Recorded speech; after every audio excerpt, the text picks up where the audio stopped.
Hi there guys, and welcome once again to Jonesy's question time. I almost forgot what it was called then. It's not really a hard one to keep up with, Chris. Yes, thank you once again guys for sending in your questions. Got plenty in for this week, so there's a few left over for next week, but as always I don't really need to keep saying it, but please do keep sending in your questions.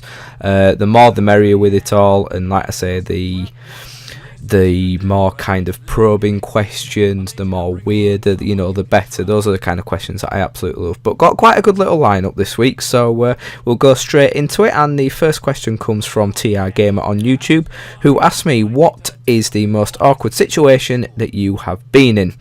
It's quite hard to kind of differentiate between awkward and embarrassing. Quite an awkward moment came, when was it now? I had a trip to London with my ex in, I think it was 2012, and we were in a restaurant. I think it was Prezzo's. Yeah, it was Prezzo's, down sort of near where Earl's Court is, and we're in there one evening, and we placed our order and everything, and we asked, I think we got a pizza basically, and we had 2 mixed salads to add to that. And no, sorry, it was just 1 mixed salad. I think we got separate meals, and we got a mixed salad to share. And our meals came first, but there was absolutely no sign of the salad.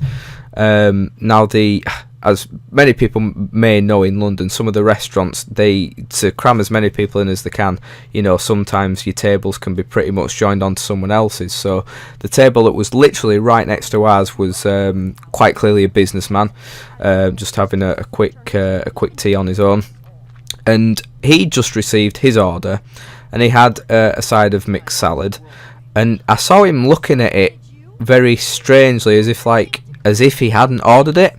And when I saw that we hadn't got ours, I thought, oh, maybe he's got ours by mistake. Which led to me then asking him, had he ordered the salad because we hadn't got ours. He then said, well, I did order it, but I didn't realise that my meal came with the mixed salad, so you can have it. So then I was like, oh, no, it's fine. If that's what you ordered, then, you keep it. I was just asking. And it led to an awkward, what felt like an hour, but was probably only realistically about 10 seconds of basically both of us fighting not to have this salad. I remember my ex kind of looking at me as if to say, oh God, why did you have to say anything? And looking back on it, I wish I hadn't have said anything, because about 2 minutes later the mixed salad did actually come. But to say it was just over a mixed salad, it was quite an awkward moment that could have been avoided. So yeah, that was fairly awkward. And also, see, like I said, this is borderline embarrassment and awkward. But back in high school, I think it must have been year 9, possibly year 9. We had PE. It was we were doing a session where basically we were going through all the various kind of tests. So like the bleep test, the notorious bleep test, and we were doing different strength tests and all that kind of thing, muscular endurance. And one of the tests, it was a bleep test, but it was one where you did sit-ups. So basically, we partnered up and we took it in turns. So I partnered up with one of my best mates at the time, and he, they went through all theirs and did it, and then we swapped over. So basically, we were in a gymnasium, obviously with a wooden floor with a highly polished finish, and we were all on the the kind of medium-sized blue mats that you used to get. I say used to get. I wonder if you actually still get them. So anyway, we were doing the bleep test, doing the sit-ups, and it got to basically me and 2 others in the class. I did actually used to be quite a fit, athletic, healthy kind of guy. You wouldn't think so, but yeah, it was just me and this other lad, and it was getting really, really intense. So basically, the partner that wasn't doing the sit-ups would kneel at the other end and keep their hands on our feet, so it helped with the press up, not press up, sorry, sit up movement and everything. And basically, I farted halfway through a sit-up. So obviously in a hall that was deadly silent apart from the beeps, where everyone else was just sat there basically with all eyes on me and this one other lad, I suddenly let out this massive fart which reverberated around the whole gym, into my best friend's face as well, who wasn't too pleased about that. That day could not finish quick enough for me. I mean, high school is cruel enough as it is, but doing something like that, I just wanted to disappear and hide. But I did end up winning the challenge in the end. I did the most sit-ups and kept to the pace of the beep test. But yeah, that was awkward. That was really, really awkward. Anyway, that's enough for that question. But thank you very much, TR Gamer, for that one. That's always a fun one. Steve on Twitter has asked me a football question here. What's the best performance you have seen from any football team? Best performance. So I mean, we're not going to talk Leeds United here, obviously. No, I mean back in the day. I saw some pretty decent performances from Leeds. I mean, the 4-3 comeback against Derby in my very first season fully watching Leeds United, that was an awesome performance. 3-0 down at half time. Oh no, was it 3-1 at half time? And to come back and win the 4-3, that was pretty awesome performance.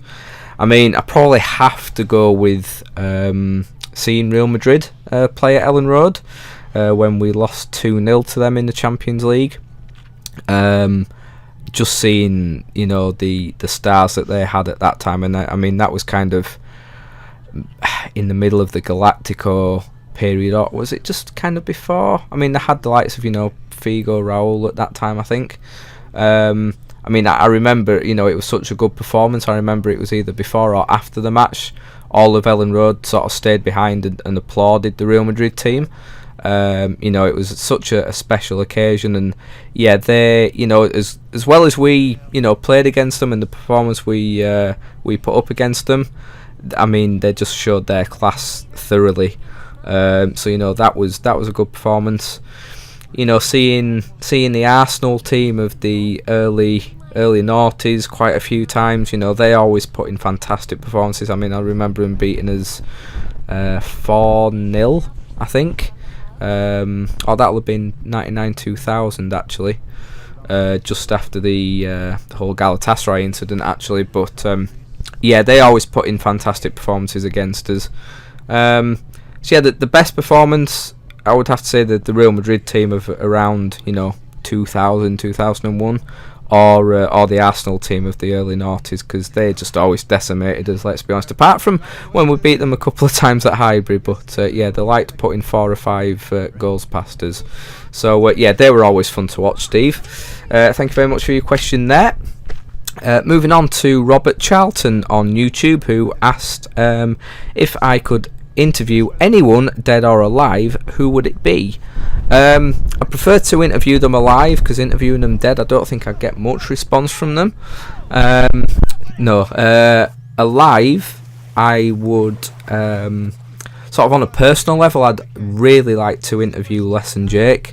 Not just because they're my favourite band, just because I would love, from an interview and a journalistic, kind of point of view and everything, I think I would be able to get so much from that interview.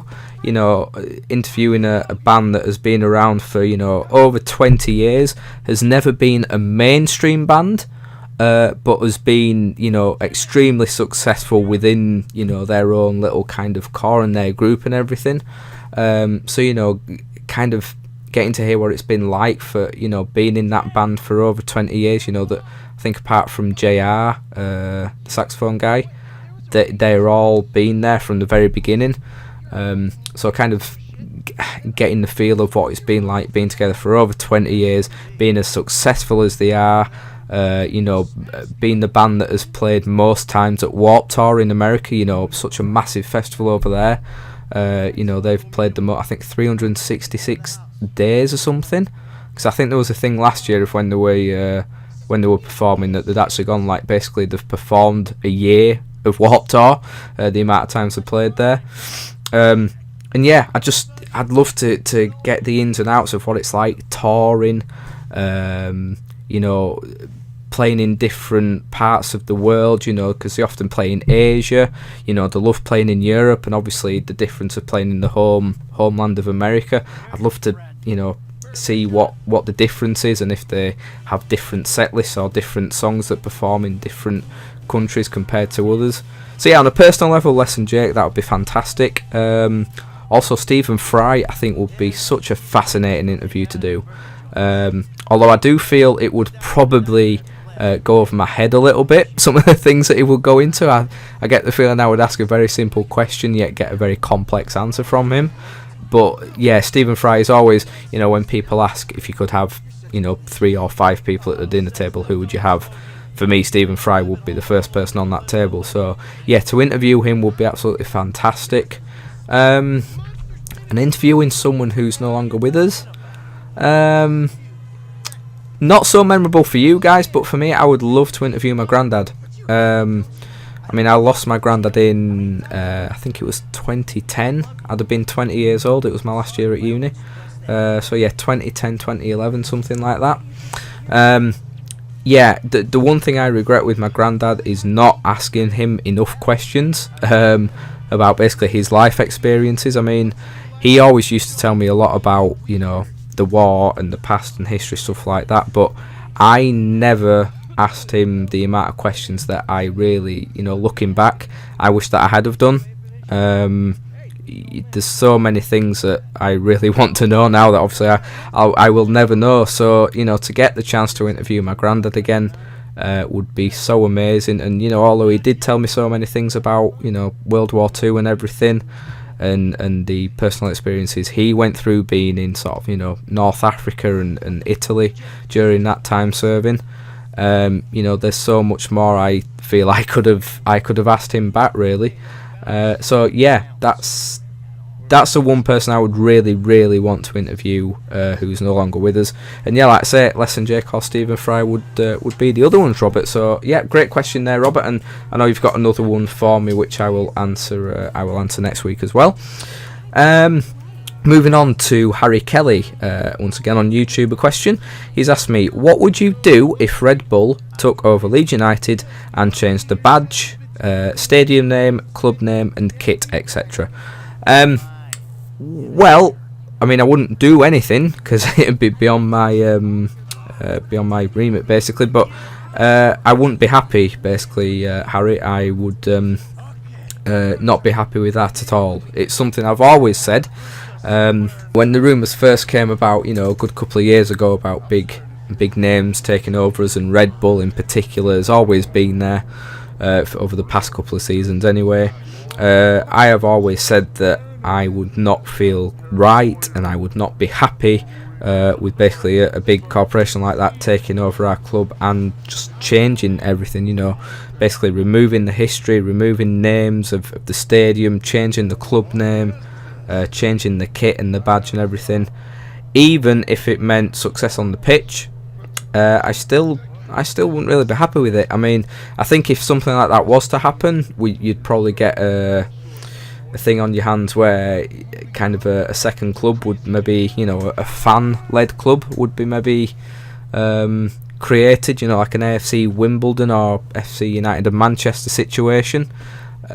Because I know there's a lot of fans that would not be happy with that. Obviously, there's a lot of fans that, would change anything as long as it meant success on the pitch. And, you can see their point of view and see, that why they'd want to do that. But for me, success isn't everything. With Leeds United, our history means a hell of a lot to us.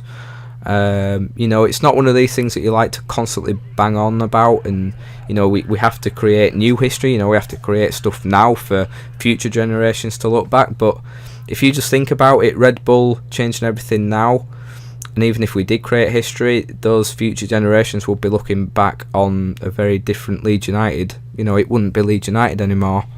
You look at the clubs have already taken over. I think is it Salzburg? Is it Salzburg? Hang on, let me just have a check. So yeah, we've got Red Bull Leipzig, which is a current team in German second Bundesliga. We've got New York Red Bulls, we've got FC Red Bull Salzburg, as I just mentioned, and we've got Red Bull Brazil. Which, I mean, apart from New York Red Bulls, which I think is such a well-known team because the MLS is still, kind of maturing and everything, it's such a well-known team. But you look at the others and, it's not like they're setting the world alight. I mean, you've got a team that's in the second tier of the Bundesliga, Red Bull Brazil, which, as the name suggests, they're playing Brazil and everything, but it's not like they're taking over these teams and making them absolute world beaters. So, yes, financially, obviously, it would do so much good for the club, but it just worries me how little of the club would be left after they've taken over and done all the changes they want. So for me, Harry, I would not be happy with it. I would be very uncomfortable with it, and for me, I would rather create our own success, through the struggles that we have to go through, and do it on our own, instead of basically pumping tons of money there, losing our identity, losing our history, and doing it that way. I just wouldn't be happy with it myself, but everyone's got their own views on it, so those are mine. But yeah, very good question there, Harry, thank you for that. And finally, my good friend Lee Wise, Future Law from YouTube. Do go check his YouTube channel out because he is back, and he just put a very interesting video out on Techno Kitty. But do also check out his Getting to Know Me tag video because that is spot on, really good, that one. Anyway, yes, he has asked me, how would you explain word for word to a caveman a Let's Play video on YouTube? I honestly don't think I have enough time on my question time video to go through this, but let's just say, for argument's sake, that this caveman has already learnt the English language and can understand what I am saying. Let's not go through all that. So I would, I really should have researched this question through before answering it. I suppose I would have to start out with kind of explaining the whole entertainment process and ask him, as a caveman, do you, keep yourself entertained? And I'm kind of hoping he'll understand what entertainment is. Ask him if they did singing between people in the cave, or if they tried to make each other laugh, or, that kind of thing. Hopefully he'd say yes. And then I would then say, oh my god, I've got so much to think about here. I would say that a Let's Play video on YouTube, so it is a form of entertainment, so in the way that you entertain yourselves in the cave by singing, this is a way that I entertain other people within my friendship group. So the way that I've done that, oh god, no, I'm going to have to go through electricity and everything like that. Oh my god, Lee, why did you ask me this question? Right. So, that's my phone in the background, ignore that. Yes. Do I have to explain electricity to him? Basically, there's a form of magical force that means that we can create a light source, but without having to light a big wooden stick. So that where I live, that isn't a cave, so it's different to yours, but where I live, I don't have to light a stick. Light just magically comes on in my house, and that light also does another thing, where it brings to life a box, and in this box is other magical little things that, oh my god, no, I actually don't think I can do this. This is really difficult. Hang on, right, okay, I think I might have it. So, within this box, which also has attached to it a thinner box, through the magic force called electricity, it allows me to entertain friends that are in a neighbouring cave. And one form of entertaining through this magical box and thinner box, I can play a game. Now, the games that you would play as a caveman would maybe be something like Caveman Tic-Tac-Toe or Caveman Charades, something like that.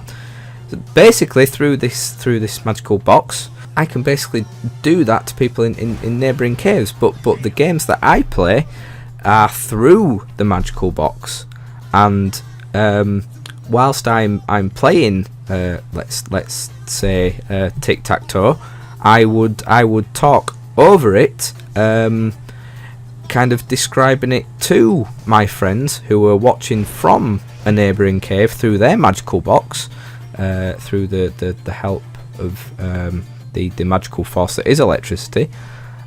Oh, do you know what? No, sorry, Lee, I can't do it. It's too hard. There's too many things to explain to a caveman, and I just don't think the caveman has. I think the caveman's head would explode trying to explain all this.